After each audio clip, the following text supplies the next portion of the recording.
معزز عزیزان من، دیکھتی آنکھوں اور سنتے کانوں کو میری طرف سے السلام علیکم۔ کہتے ہیں کہ مصر کے ایک مشہور بزرگ شرف الدین بصیری گزرے ہیں۔ انہوں نے ایک غریب گھرانے میں اپنی آنکھ کھولی۔ جیسا کہ والدین بچوں کو سکولوں مدرسوں میں تعلیم حاصل کرنے کے لیے بھیجتے ہیں، اسی طرح بصیری کو بھی والدین نے مدرسے بھیجنا شروع کیا، اور جلد ہی آپ نے قرآن پاک حفظ کر لیا۔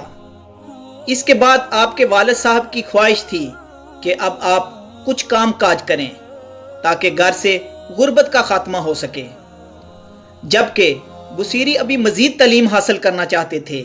وہ ایک زیادہ روشن مستقبل چاہتے تھے۔ گھر میں باپ بیٹے کے درمیان کھینچا تانی شروع ہو گئی۔ آخر کار بصیری نے اپنی والدہ کو اپنے ساتھ ملا کے والد صاحب سے مزید پڑھنے کی اجازت لے لی۔ اس کے بعد آپ نے تجوید، فقہ اور باقی ضروری مضامین کو پڑھا اور بچوں کو پڑھانا شروع کر دیا۔ اس وقت تک آپ ایک دنیا دار شخص تھے اور مادی کامیابیوں کو ہی ترجیح دیتے تھے۔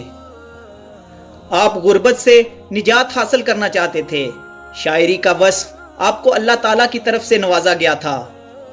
اب آپ بادشاہوں کی شان میں قصیدے بھی لکھتے تھے اور نئے شعراء کی اصلاح بھی کیا کرتے تھے۔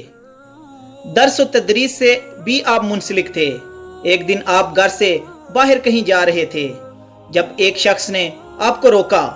آپ سے پوچھا، کیا آپ نے کبھی حضرت محمد صلی اللہ علیہ وسلم کی زیارت کی ہوئی ہے؟ اس شخص کا یہ سوال کرنا امام بصیری کی زندگی کو بدلنے کا سبب بن گیا۔ اب امام بصیری نے آپ صلی اللہ علیہ وسلم کی حیات طیبہ کا بغور مطالعہ کرنا شروع کر دیا۔ آپ جو مطالعہ کرتے جا رہے تھے، آپ کے دل میں آپ صلی اللہ علیہ وسلم کی محبت بڑھتی جا رہی تھی۔ جو وقت گزر رہا تھا، آپ کے دل میں نبی آخر الزماں محمد مصطفیٰ صلی اللہ علیہ وسلم کے عشق کی تڑپ بڑھتی جا رہی تھی۔ اسی دوران میں انہیں فالج کا حملہ ہوا اور یہ صاحب فراش ہو گئے۔ اس حالت میں 15 سال گزر گئے۔ وہ بادشاہ جن کے قصیدے امام بصیری لکھتے تھے، انہوں نے پلٹ کے نہ پوچھا۔ آپ بہت دل گرفتگی کے عالم میں ایک رات لیٹے ہوئے تھے جب آپ نے سوچا کہ زندگی بھر دنیا کے بادشاہوں کے قصیدے لکھے، کیوں نہ آج ان کا قصیدہ لکھوں جن کے سامنے ان بادشاہوں کی کوئی اوقات نہیں۔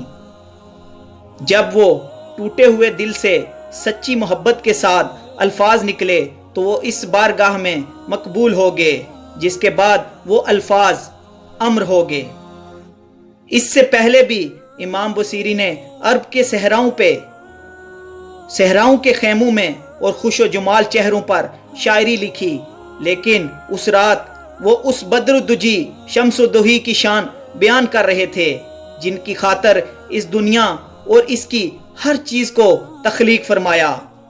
میرا ایمان یہ ہے کہ یہ کلام بھی رب کی ہی دین ہے اور وہی رب ہی اسے انسان پر اتارتا ہے۔ جب آپ قصیدہ لکھ چکے تو آپ نے قلم دوات رکھی اور سو گئے۔ اسی رات آپ نے خواب میں دیکھا کہ آپ صلی اللہ علیہ وآلہ وسلم تشریف لائے ہیں اور فرمایا کہ اٹھو بصیری۔ امام بصیری نے کہا، میں 1000 جان سے قربان، لیکن کیسے اٹھوں؟ کیونکہ وہ فالج زدہ تھے اور اٹھنے سے قاصر تھے۔ آپ صلی اللہ علیہ وآلہ وسلم نے اپنا دست شفقت ان کے جسم پر پھیرا اور فرمایا، اٹھو اور مجھے وہ سناؤ جو تم نے لکھا ہے۔ امام بصیری اٹھ بیٹھے اور جم کر سنا رہے تھے، مولا یا صلی وسلم دائمن آبادن، اے اللہ آپ دائمی اور ابدی سلامتی بھیجیے اپنے محبوب پر۔ میری آنکھیں آپ کی یاد میں آنسو بہا رہی ہیں اور رواں دواں ہیں۔ مدینہ پاک سے ٹھنڈی ہوا آ رہی ہے، اندھیری رات میں بجلی چمک رہی ہے۔ میرے عشق کا تذکرہ لوگوں تک پہنچ چکا ہے۔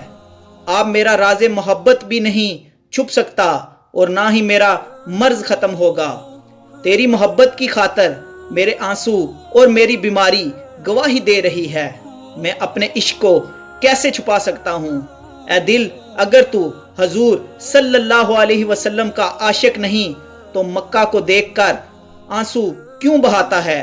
کیا محبت میں رونے والے عاشق خیال کرتا ہے کہ بہتے آنسو اور سوختہ دل کی آڑ میں محبت کا راز چھپایا جائے گا؟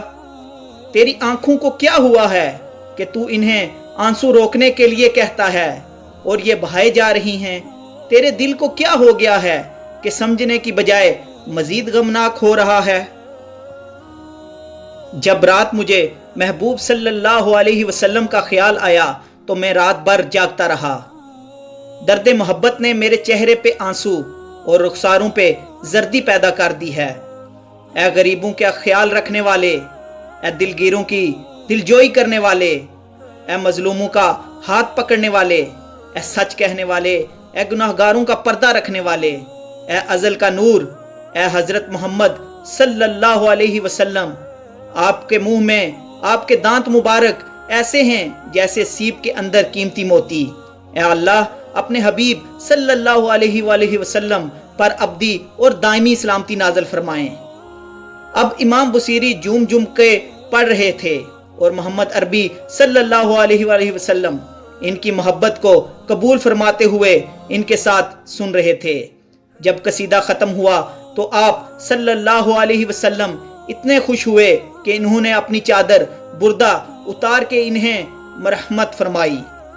اس کے ساتھ ہی ان کی آنکھ کھل گئی، دیکھا تو چادر ان کے پاس ہی رکھی ہوئی تھی۔ وقت دیکھا تو تہجد کا وقت تھا۔ امام بصیری 15 سال کے بعد حشاش بشاش صحت مند اٹھے۔ فالج کا کہیں دور دور تک نام و نشان بھی نہیں تھا۔ وضو کیا اور مسجد کا رخ کیا کہ تہجد ادا کر سکیں۔ گھر سے باہر نکلے تو ایک فقیر نے آواز لگائی، ہمیں بھی تو سنا وہ قصیدہ۔ امام بصیری نے تجاہل عارفانہ سے کہا، کون سا؟ وہ کہنے لگے، وہی جس کے بدلے پہ بردہ ملا ہے۔ فقیر نے چادر کی طرف اشارہ کیا اور آنکھوں سے اوجھل ہو گیا۔ اس قصیدے میں 100 سے اوپر اشعار ہیں اور کسی شعر میں لفظ بردہ استعمال نہیں ہوا، لیکن جو چادر آپ کو دی گئی اس کی مناسبت سے اس کا نام قصیدہ بردہ شریف زبانہ زد خاص و عام ہوا اور آپ صلی اللہ علیہ وسلم نے اس کو شرفت اور قبولیت سے نوازا تو آج تک اس کا ورد جاری و ساری ہے۔ مولا یا صلی وسلم دائماً ابداً۔ معزز دوستو، اللہ تعالیٰ سے دعا ہے کہ اللہ تعالیٰ ہمیں قرآن و حدیث اور سنت نبوی کے راستے پر چلنے کی توفیق عطا فرمائے، آمین ثم آمین۔ پیارے دوستو، اگر آج کی یہ ویڈیو آپ کو اچھی لگی ہو تو اس کو لائک کریں اور اپنے دوستوں احباب کے ساتھ شیئر کریں۔ جزاک اللہ خیر۔